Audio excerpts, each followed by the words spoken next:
अपने से लड़की लोग बताओ, अगर कोई लड़का रो रहा है तो क्या दिमाग में आता होगा कि बहुत तकलीफ में है। लड़का जल्दी रोबे नहीं करता, वो शमशान घाट से चल आता है बिना रोले, शमशान घाट से लौट आए रोए ना, लेकिन रो देगा अगर उसके जीवन का सबसे पसंदीदा इंसान चला जाए तो। हम गलत बोल रहे हैं जी? ये मेरा यूनिफॉर्म है, आपको दिख रहा है, ये मैंने कमाया, लेकिन मैंने कब कमाया? 2 साल की कड़ी मेहनत से।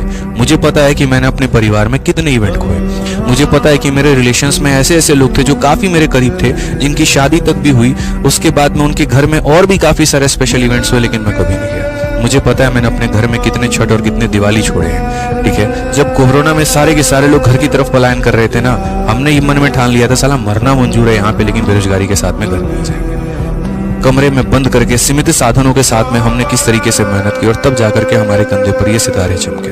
ये ऐसे नहीं आता है, किसी के भी लाइफ में नहीं आता है। कोई एक भी इंसान आकर के ये नहीं कह सकता हमने तो जी मौज मौज में पेपर निकाल लिया। आज के समय ये मौज है ही नहीं। कंपटीशन 7वें आसमान पर है, बेरोजगारी 7वें आसमान पे है आपके भारत में, और यहाँ पर गला काट कंपटीशन में आपको अपने आप को साबित करना है, रगड़ करके मेहनत करना पड़ेगा। कोई नहीं देखता आपकी मेहनत, लाइब्रेरी में बिताई वो रातें, घर से दूर बिताए वो पल, 2 बार की जगह 1 बार का खाना, परीक्षा के लिए दूसरे शहर की यात्रा, जिसमें भी स्टेशन से सेंटर तक की दूरी पैदल माप देना।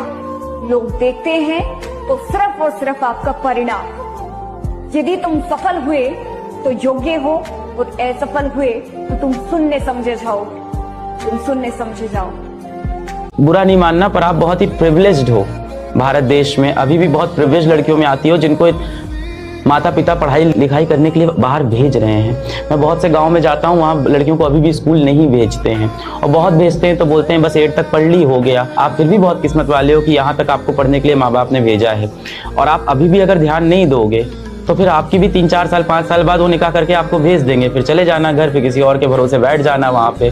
और मैं लड़कियों से यही बोलता हूँ, कोई जो आपको सपने दिखा रहा है कि आपको मैं महारानी बना के रखूंगा, नौकरानी बना के रख देंगे वो आपको लास्ट में।